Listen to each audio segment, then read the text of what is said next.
kids will follow your example more than they will follow your opinion. And if they see you posting dumb stuff, commenting in negative ways on other people's stuff, why wouldn't they start doing that as well? If we want to raise good human beings, we have to be a good human being. Hey, everybody, and welcome back to the Raising the Next Gen podcast. I am Pastor Angie Larson, and I'm here with one of my very favorite people, someone who I think it's actually strange that we're friends. If you think about all the things God had to do to get us to be friends, like all the distance. Isn't that true for everybody, though? I suppose that is true for everybody. Yeah. So, but yeah, I am very excited to introduce to you my friend, Dave Adamson. Wow. Dave is both what do you actually, what do you do? Go ahead. I was going to say something. The content creator, pastor, YouVersion Bible app, guru kind of things. Well, I wouldn't say a guru. So I have been a TV reporter. I've been a magazine editor. Then I got into ministry, which, talk about what God had to do to even just get me into ministry. And I was the 8th online pastor in the world. Okay. And so I've spent a lot of time in digital ministry, and now I get to lead the team that runs the YouVersion Bible app in Australia. That's amazing. Yeah. And you're all the way here in our little podcast studio for Raising the Next Gen. Here in little Alexandria, Minnesota. That was very good. Was it? It was really good. You betcha. You betcha. You betcha. Isn't that fun? Dave, one of the things that I have appreciated about the work that you've done is that you really think differently about how it comes to being parents, being the church, and how we use technology in positive ways. Yeah. Share a little bit about kind of how you ended up in this digital world and being able to speak gospel and light into it. Oh, yeah. So I grew up in an unchurched family. Didn't ever want to be a Christian. Yeah. God changed that when I was in year 11 at high school. I love that. And then by that stage, though, I decided I wanted to be a sports journalist. That's all I wanted to be. Mm-hmm. And I don't ever want to be a pastor. I don't ever want to go into ministry. I love that you said pastor. Yeah, because I'd say pastor. Okay, continue. I'm just trying to, then God, I'd worked through my whole career to get to the point where I was on TV in Australia as a sports reporter for a show that was our version of ESPN Sports Center. Okay. And I had my dream job. Like, this is it. Like, it's everything I want to do. And then God, threw a spanner, a wrench. What do you say here? A wrench? A wrench. A wrench in the works. Yeah. And I got called into ministry. So I packed up my 3 daughters, my wife, sold everything we had, and we moved to New Jersey so I could become an online pastor. And here's the thing, though, Angie. When I got offered this job, I didn't know what an online pastor was. Yeah. But what I quickly learned was I needed production skills. Okay. I needed writing skills. I needed on-camera skills because everything was streamed. Yeah. And that's when I was like, my gosh, God was like playing 3D chess this whole time. I wasn't even playing tic-tac-toe. I was still drawing the tic-tac-toe board. And God's just maneuvering all these things. So, now I get to make content and help churches and ministries with all of their digital stuff. But then I also get to, speak a lot at different churches and conferences about leveraging tech for faith, but also leveraging tech as a parent. Yeah, I think that that's really important. Sometimes I think we just get afraid of our devices. Yeah. Don't you agree? Yeah. And it's easy as parent. I don't know. Sometimes when I'm experiencing fear, my next response is no. Let's just avoid it because I don't know what to do with those emotions around it. And what I've learned from you in these past 6 years that we've known each other is no, it's not just fear. Like, instead, let's use our devices. Let's use technology, YouTube, even a podcast here to reach different audiences. Yeah. And that's really been a gift to me. Yeah, and I think the thing for us as parents is there's so much in the world for us to be afraid of, and we're told constantly to be afraid of that, be afraid of this. Right. And technology is, and when I say technology, I'm talking phones, I'm also talking social media platforms. Yeah. We've been told that they're bad places, and there's bad stuff that happens, let's be honest, there totally is. But also, there's good stuff that can come out of it. And one of the things we've been talking about is just this idea that, when parents are thinking of their kid, one of the things they're afraid of is their kid driving. Right. I know I've got three daughters who are all in their 20s, all got their licenses, and I was nervous that they're going to drive. I was one of those parents that had involuntary reactions in the drive. Are you an inappropriate gasper? Yes, I like. Yeah. You're an inappropriate gasper. Yes, you're an inappropriate gasper is what we call it in our house. They were like, we would like Dad to teach us how to drive. Yeah, sorry, Mom. Yeah, because you're overreacting. Mom, it's a squirrel. It's fine.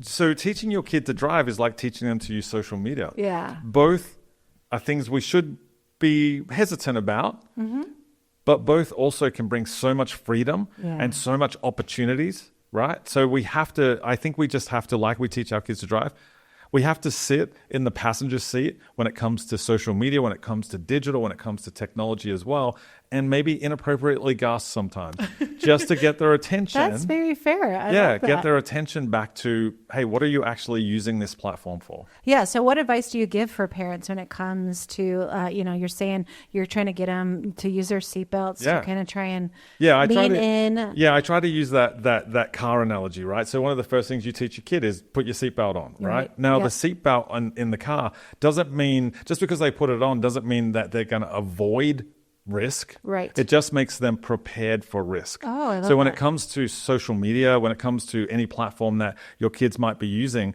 put a seatbelt on them, put boundaries on them so that they're prepared for anything that might come their way. And part of that is just, one simple thing is just talk with your kids, have regular conversations, check in with your kid, not just once a year, not just once a month, not even just once a week, on a regular basis. And you can ask questions like, hey, what do you like? What's your favorite platform right now? And what do you like about it? Yeah. I find the best time to do that, if you've got school-age kids and you drive them to school, do it then. If you drive them to sport, do it then. Because they're in the car, right? So you've got... a little captive audience. They've got a captive audience. But there's also a time constraint. Right. They know this conversation is not going to go on forever because we're going to get to the place, to school or to the sporting event, and then the conversation will end. So they feel a little bit, I've found this anyway in my experience, they feel a little bit more free to open up a little bit more because that conversation is going to come to an end at some point. That is really wise. Yeah. They know that the drive to school is 10 minutes and then they can get out of the car because they got to go because the bell's going and you're not going to keep them there. Yeah, because you need them to go to get out of the car. So that would be what I would call a seatbelt, an opportunity just to talk, find out what's going on. So that would be one of the things. Then I one of the other things I talk about is when you are teaching your kids to drive, you always set a destination. You figure out where they want to go, because otherwise your kid's just either going to drive around in circles. Yep, that's true. When you're teaching them to drive, I guess they do because you're in a car park or a parking lot or whatever, right? Or they're going to end up, if you don't help them know where they're going to, they're going to end up somewhere where they don't want to be. Right. And so it's the same as social media. If we don't set a destination for them, they're going to end up somewhere where they might not want to be, talking to people that they don't know, being contacted by strangers or whatever that might be. So we have to set a destination. So I always talk to them about a couple of things. One would be, for example, making sure that you're posting with purpose. Don't just post randomly. Like, what is your audience? What are you trying to do? So I did this with my middle daughter. Yeah. And she said, well, I'm an artist, and she draws a lot of anime sort of stuff. Love it. And she said, that's what I like to do. So I post that. And I said, well, what's the point of you posting that? Well, I'm hoping that somebody might like it and want me to do something for them. Now she earns commissions from doing that. Sure, so she started posting with purpose, and she saw a benefit of that. And that was a big game changer for her. So that's one of those things that I talk about from a destination point of view. Yeah, I think that's actually a really good a good word for us as parents as well. How do I post with purpose? I don't even know. Am I posting for likes? Am I posting because I want solidarity? But just actually to just take 2 seconds, pull myself back, and ask myself that question. Yeah. So the advice that I give for students is the same advice I would give for parents, right? Post with purpose. So that's something that I've done. I realized what I was posting was photos of my food or photos of my feet at the beach or at the pool or just that random stuff we all post, right? Yeah. And so then I decided, you know what? I'm going to leverage social media to do something in my kids' life. So on Twitter, X, I created a hashtag stuff I want my daughters to know. Yeah. And it's any quote from a book, any leadership content, any, self-help, self-confidence content. I post to this, to Twitter, and I just use the hashtag stuff I want my daughters to know. Yeah. And so when, God forbid, when I die, if they want to know everything their dad knows about leadership and about self-awareness and being a better person, they'll go and look for the stuff I want my daughters to know. But and they'll just find the same is true for their faith. I started switching my Instagram to be just, here's all the things your dad knows about Jesus and the Bible and faith. Yeah. So that again, when I'm gone, they can always go there and go, what did Dad say Jesus said about? And they can always look it up. Yeah, I think actually that's really interesting. Our technology really lives beyond us, doesn't it? And, aren't there are more deceased people on Facebook than there are alive people on Facebook. And you bring up something really interesting there. Like, we need to teach our kids that social media is forever. Right.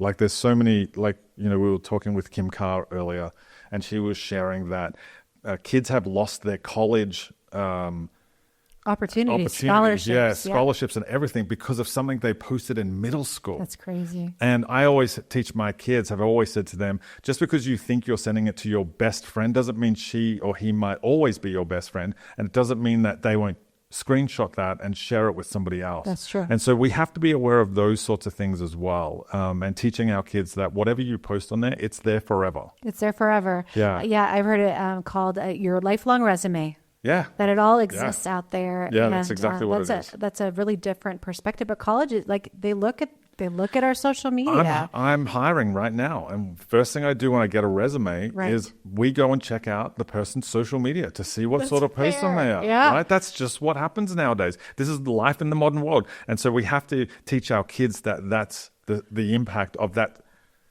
comment that they were deciding to make. So we just have to slow down. Yeah. It's like driving a It's car. some of that destination stuff. All right, slow down. Slow down. Think it through. Do you want this to be out there forever? Forever. And if it's a, hey, Dad, or think if it's, if you're an adult, do you really want that comment to be out there forever? Do you really want that opinion that you have right now to be out there forever? Because your opinion should be changing. Yeah, I know. I think about what I thought about 20 years ago, or I stood in a pulpit and preached about, Oh, yeah. And then I'm like, oh my, the Holy Spirit has shifted and done a work in me. Yeah, 25-year-old Dave would have thought 50-year-old Dave is a heretic. Yeah, I think that's probably very true too, because our faith is ever evolving and ever growing. And it should be. And our understanding of the world is ever evolving and ever growing. And so how do we put those seatbelts on, those boundaries on our kiddos so that, when they get 20 years and have evolved. Yeah. I always say that my children have had them peak knowledge at age 20. At 20 is like when they know the most they're ever going to know. Yeah. And so you're kind of cooking up into there.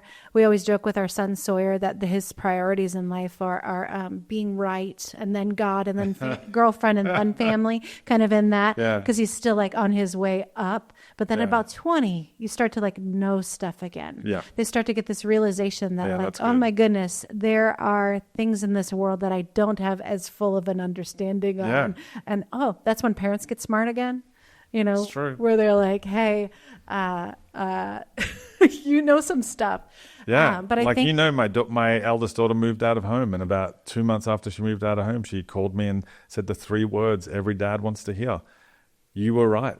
She went through this whole new learnings. And so that's the thing, right? We're constantly evolving. We're constantly changing and growing. Yeah. And we have to remember that whenever we're about to post something. And how do we teach our kids about that?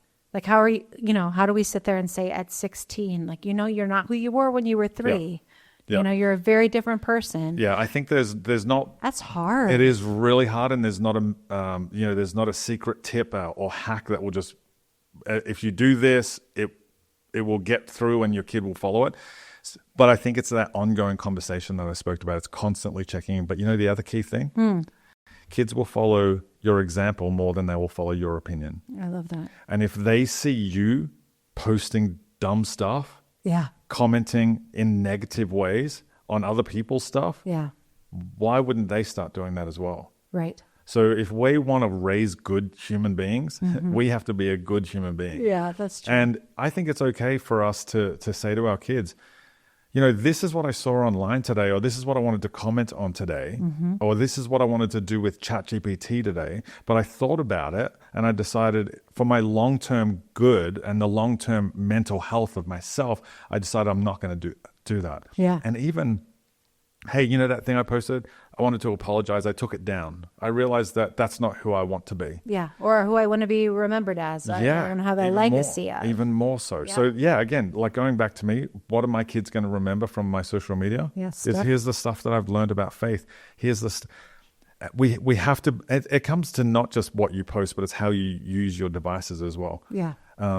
You know, we're being trained to when our phone dings, right? Yeah.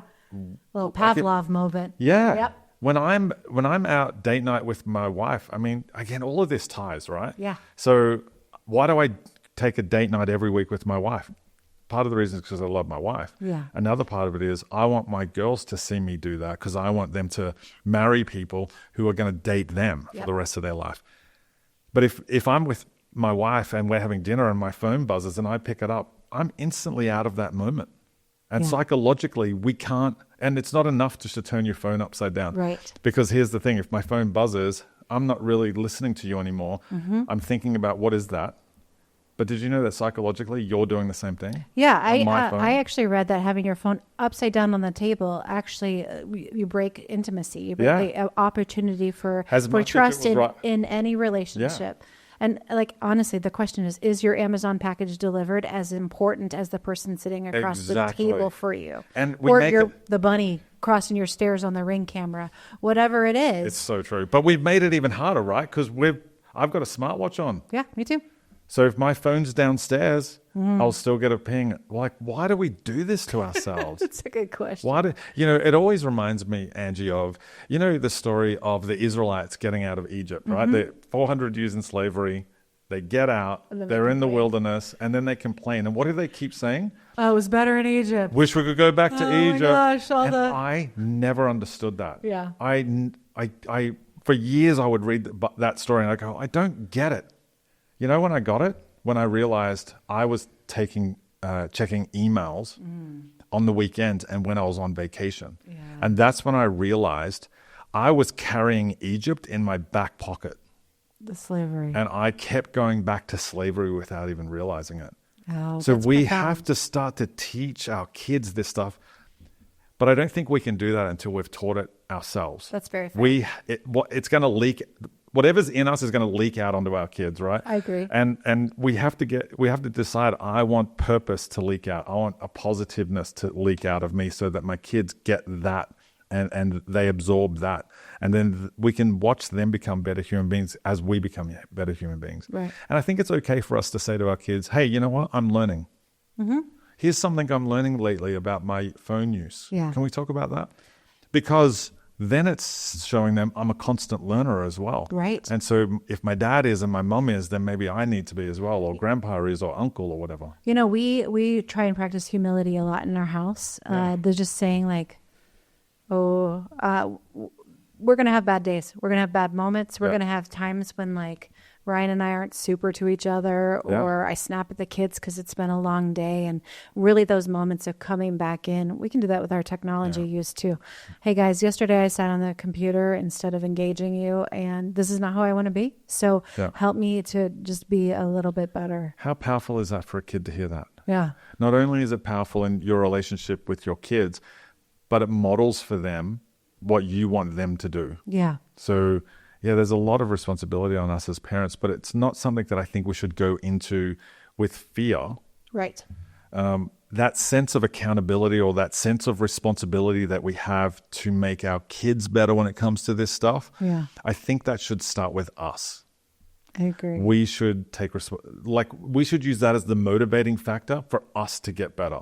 Right. Because how often is it going to be if I say to my kids, hey, you can only be online 2 hours a day, like after dinner, 2 hours. If during dinner I'm on my phone, when they're constantly coming up, dad, and I'm just wait 1 second, I'm just I'm just, that became a thing in our house. I haven't always got this right. I still don't always get it right. Yeah. But Meg would always say, Meg's my wife. Yeah. Do you know how many times you start a sentence with the words, I'm just? What do you mean? I'm just looking at this. I'm just responding to an email. I've just got to... Yeah, you're justifying it. Oh, wait. That's good. Or I'm just defying You're it. Oh, justifying the choices that you actually know are wrong. Are like you're creating this like, hey, I actually have an awareness that this is not who I want to be when we say I'm just. Yeah, and I've learned over nearly 30 years of marriage that sometimes most of the time God's voice sounds like my wife's. She sounds brilliant. When she's trying to poke me on something, it's usually, I'm like, okay, the Holy Spirit, why am I so justifying myself over that? Why does that bother me so? Because it's true. Yeah. Yeah, so we have to, whatever's bothering you about your kids and their social media use is probably bothering. I've always said that kids are our biggest mirror, right? Yeah. If you're like, I remember when I was in graduate school, one of my kids came home and they said, oh my gosh, I hate school. It's just so much work. And I was like, Mackenzie, you love school. And then I finished an online course and I was like, oh my gosh, I hate school. Oh no. And then I switched my language. I was like, I am so blessed to have the opportunity to be in seminary. I get to be in seminary, which is a blessing, but it was just a lot of work at the time. And then it was cute because she came home from school and she's like, oh my gosh, I get to be in school with all my friends and learn. And I was like, oh, that mirror was just so apparent to me to be able to just sit there and say, all right, I need to shift a little bit. But you know what's interesting? We started this conversation talking about technology, but now we're moving into every other aspect of our lives because it all revolves around the same thing, right? I think as parents, as caregivers, as people, whether you're a grandparent, an uncle, an auntie, a teacher, a coach, a mentor, whatever, if you've got kids in your life who look up to you, then that's the closest thing you're ever going to have to a disciple. Yeah. Right? Yeah. I always say my 3 daughters are the closest disciples I will ever have. And sometimes I'm not proud of what they've done, but it's because of me, because of their teacher. Yeah. I'm not setting a good example. And so if you want your kids to improve in any area, you have to improve in that area yourself. Isn't it interesting? I actually was thinking 2 things when you said that. I think they're disciples, but also aren't they your greatest teachers too? Yeah. It's like this beautiful thing that God has given us to show us a reflection of ourselves, but in the way that a parent loves. So you're like, I would never talk to my children like that, or I would never want my children to do that online. So it's just this beautiful thing that God's given us when it comes to the people God has entrusted to us. But isn't it true that only happens when that word that you brought up before, when we have humility? Because if we're not humble, right, we only see our kids as the student and not the learner. Right. Not the teacher, the person who can reflect back to us. That requires a level of humility that, is hard for some people. It's hard it's not just hard for some people. It's hard some days. Yeah. It's hard some moments. So I think if we have that constant posture of humility and teachability and curiosity, I think is the key as well. We always have to be curious. Yeah, I think that's how we make those evolvements, right? Yeah, it's how we change. I mean, nobody's listening to this podcast because they're not curious. Like the reason you put a podcast on is because you're inherently curious and you kind of want to hear a discussion and learn and grow in your own and you want to learn. You want to learn. And so there's times when I would be saying, like, I know I do this. If I listen to a podcast that has had a profound impact on me, what do? I pass it on to my friends. Yeah. I pass it on to my wife. You should listen to this. I loved it. You'll get this. I've just realized I don't ever pass it on to my kids. Maybe I need to start doing that. Yeah. Share a podcast with your kiddos. So maybe even this episode, your listeners and viewers could share it with their kids if they're age appropriate. Yeah. Share it with their kids and ask questions about it afterwards. Like, hey, what did you get from that? Here's what I got from it. Hey, what did you think when Angie said this about humility, or when Dave said that about digital seatbelts. What did you think of that moment? And have that conversation. That's a great way to kickstart that ongoing conversation that you want to have with your kids around all of this stuff. Because it's not just social media, it's not just technology. We haven't even talked about ChatGPT, right? Claude AI, like all of those things none of this is going away. Right. It's only going to get more. It's not like one day it's going to go back to the 80s when we were kids and we all start riding our bikes around all day and drinking out of hoses, right? Which is the worst. That's so gross now that I think back on it. I don't know. Sometimes I crave hose water just to bring me back to my childhood. Oh, gosh. But that's not going to happen. So there's only going to be more technology. There's only going to be more advancements, and we have to start having those conversations right now. Yeah, I think I think we have to live with the same level of intention for our attention that the tech companies are trying to use for our attention. I think I have to be intentional about what I'm going to actually give to the tech companies. Gosh, that's really good. And what parts of my family I'm going to give to the tech companies. That's really good. So I want to live with such level of intention that in the 18 years, and it goes so fast. You know this, you've got grown children. In those 18 years, I want to suck every morsel out of the people that God has entrusted me to. I just want to look at their face and, I don't know, be a weird mom and just be like, I can't believe I got to make you. And then I cry and then they're like, stop it, Mom. But like, I just feel it's such a privilege to be able to raise the people that God gave me to raise. And if you've got that mindset going in, then you can start to leverage technology in a different way to deepen that relationship that you have with your kids. Yeah. And that's certainly the point where I'm at with my girls who are like very early 20s. And, we communicate a lot. We've got group chats in Instagram. Mm-hmm. And my girls will send me stuff that they know I will think is funny. Yeah. Just to make me laugh. Yep. My kids want to make me laugh. So they usually always send me videos of people falling off porches and verandas because I will spend hours watching that sort of thing. But my kids are sending that to me to make me laugh. And so I'm able to send stuff back to them about dogs and, you know, all sorts of things that they're into. And it's actually deepened our relationship on a really weird level. But this is where social media can be used for good. Technology can be used for good. You just have to be intentional about it. It requires that intentionality. Yeah, you really do. I know. I text my kids. They hate when I voice text them, but I do it all the time anyway. Yeah. I also did this series for a month just to see how it tracked with my grown children. It was called The Morning Moment with Mom, and I Snapchatted them a little morning thought for the day. And then I did it for the month, and then they missed it. And I was like, oh.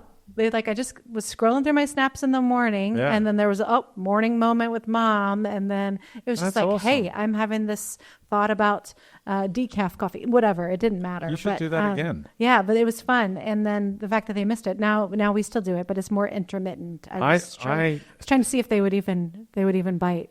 I actually do a similar thing with some of my guy friends. Yeah. We call it Waffle Wednesday. Waffle Wednesday. Because on Wednesdays you waffle on, and I film. Yeah. I'll shoot a video. Mm-hmm. Whatever I'm doing in that moment, because I don't care. It's not going public. It's going to a group of mates, and it's like, hey man, hey guys, this is what's going on in my life right now. Yeah. This is some of the things I'm struggling with. This is some things that are really good. Yeah, and that's it. That's my Waffle Wednesday. You don't have to do it with a purpose. It's just you do it because it's Wednesday. Yeah. And there's been so many weeks I've missed now that I think about it, but doing something like that shows that intentionality. What if you did a Waffle Wednesday with your kids? Yeah, that'd be fun. Or what did you call it? A morning moment with morning moment with Mom. I thought it had good alliteration. So it's true. That's how we know something is true in church. I just don't know what the dad version of that is. I don't either. It could be a Waffle morning Wednesday. Moments with my dad. No, that's still not the same. I don't know. But yeah, like have intentionality around doing stuff, leveraging social media to help you parent better. Yeah. That's when you start to realize it is like a car. Mm-hmm. There's dangers, yes, but there's also an ongoing conversation that you have with your kid about, hey, be careful. Hey, put your seatbelt on. Hey, put gas in the car. Yep. Like there's always those ongoing things. Know your destination. Yeah, and you're always checking in on your kids when it comes to this. So start those conversations, be intentional, and then, send them the occasional thing where, because then, again, like driving, when a kid's out driving, not only do they have freedom, but let's be honest, we have freedom as well. Yeah, that's true. That's true. So there is freedom. There is good stuff that comes from them driving. And it's the same with technology, I would argue. Awesome. Yeah. Dave, I have one final question, because our time's kind of come into a close. You've now been in Minnesota for the weekend. Yeah. What has been the best part of being in Minnesota for the weekend while you've been joining us here in Alexandria? Well, first thing that comes to mind is the weather has been pretty freaking incredible. It's been awesome. Especially considering I packed for cold. Right. I did. That's fair. It's September in Minnesota, so you just And never I'm from know. Australia, so, I'm like, it's going to be freezing. Yeah. Haven't needed any of that stuff. Perfect. Haven't pulled out my big thing yet, my big parka. What do you call it? No. Parka's fine. It's a coat. Okay, so you understood that? Yeah. Okay, great. So that comes to mind, but 100% the best thing is friends. Yeah. Hanging out with you and Kia and Hans and Nolan and Kristen and Clay. I'll miss somebody if I keep going, but it's those friendships, that connection, which is funny, right? Because I live on the complete opposite side of the world to you guys, but technology allows us to stay connected. Yep. And so when I come here, it's not like I'm starting all over again. No. I feel like I'm mid-journey, like I'm mid-conversation. Like some of the friends I have here, I can literally just say, hey, how is that thing going from last month? Right. Oh, yeah, it sorted itself out this way. But that's the sort of thing that technology can do as well. And so like you said, sending a morning moment with mom, Wednesday waffle, whatever it is, they allow us to stay connected. And so I love coming here just for that. Good. Well, we really... do I need to say Zorbas too? Because contractually, I'm supposed to mention Zorbas and Dunn Brothers Coffee at every podcast and radio interview. There we go. So that somebody gets free Zorbas and somebody gets free coffee. Is it Dunn Brothers? It is Dunn Brothers. So, Dave, this has been such a fun conversation. I'm really grateful to have you here. And it's been a really fun time having you here in Minnesota. Yeah. And of course, we pray for all the things that God is up to in your life and in Australia. Yeah. And grateful just personally that you're a friend. And so thanks for being here. Friends, any final thoughts, Dave? Any final thoughts? Hey, you know what? Can I talk about YouVersion for 1 second? Yeah, go for it, please. That's an example to me of some positive technology that is available, and that's the reason why the people at YouVersion made the app. And so, it's one of those things that just helps you. It's not a replacement for a physical Bible or anything. Yeah, actually, I think you should clarify what YouVersion is. I don't think everybody knows what YouVersion is. Some people call it the Bible app. Some people call it YouVersion. Yeah. I call it the YouVersion Bible app to try to include everybody, but it's basically the free Bible that's available. If you search Bible in the App Store or Google Play or wherever you get your apps, it will be the very first thing that pops up, completely free, and it's just a way for you to stay connected with God. I use it as a challenge for myself. Because here's an interesting stat to close: 93% of adults have their phone at arm's length all throughout the day. Yeah. Do you have your phone at arm's length now? No, I do not. Because you're good. You're in the 7%. Mine's at arm's length. That's true. Right? So we're all like that. We all also, the first thing we do when we wake up is we reach for our phone. Yeah, that's fair. I do that. Yeah, so do I. But I would always open my phone and go through social media and get sucked into the vortex of social media. And I didn't want that to start my day. So now what I do is, this is the feature I love most about the Bible app. I can open the app, and the very first thing is the verse of the day. Yep. And I read the verse of the day before my feet hit the floor. Yeah. That is what I'm trying to do every single day. And so far, I've done it for 378 days. So that's the thing that I do first thing in the morning, too. Yeah. Is I don't know what my streak is, but I read the Bible app and I dive into... We should clarify, there's a streak in the Bible app, so you can You're right, see that's fair. Yeah, so you can see, that's how because people are listening going, how does he know it's 378? Like, that was very specific. Yeah, you can kind of keep track of how many times you've opened the Bible app. I met somebody, your friend who was here at church today with the guns? Oh, Amanda. Probably should clarify for everybody who's listening or watching, she's very fit. She showed me her streak. Yeah. It's like 4,000 days. Yeah, she's amazing. And she said the same thing. It changed my life. Literally, she said, her words were, it changed my life to start the day with just a single verse instead of an Instagram post or a Twitter, post. Yep. And that's how it is for me. That's why I'm at 378 days right now, is because of that. So the app is good for that. So put that on your kid's phone. Yeah. Another friend of ours, Kristen, who comes to Calvary here. Yeah. Her daughter just got her first phone on Wednesday. Yeah. And you know what the daughter said to her? I want the first app I download to be the Bible app. That's cool. And I'm like, that's really cool. Like, that's good parenting right there. So there is good stuff about of course there is. Well, everybody's joining us here on technology, and that is such a really good thing. A big thanks to my friend Dave, and I'm just really grateful that you have. You're always full of wisdom. I love your stories, and I hope that everybody listening can experience that as well. Yeah. My encouragement, if you're listening, is to share, is to subscribe, to follow, all the things so that you can help us get the word out about all the work we're trying to do with raising the next gen. Yeah, and if you're listening to this podcast, go and watch it on YouTube as well. What's the YouTube handle? Raising the Next Gen. Yeah, go and watch it on YouTube. Make sure, and if you are watching it on YouTube, make sure you give it a thumbs up, hit the like button because that really helps us with subs, and leave a comment. Leave a comment and answer this question. What is your favorite app to use? If you had to pick just one app out of all the apps, it doesn't have to be social media. If you had to pick one app to use out of all the apps, which would you choose? Put that in the comment section below. Awesome. Listen to Aussie Dave, and thanks for joining us.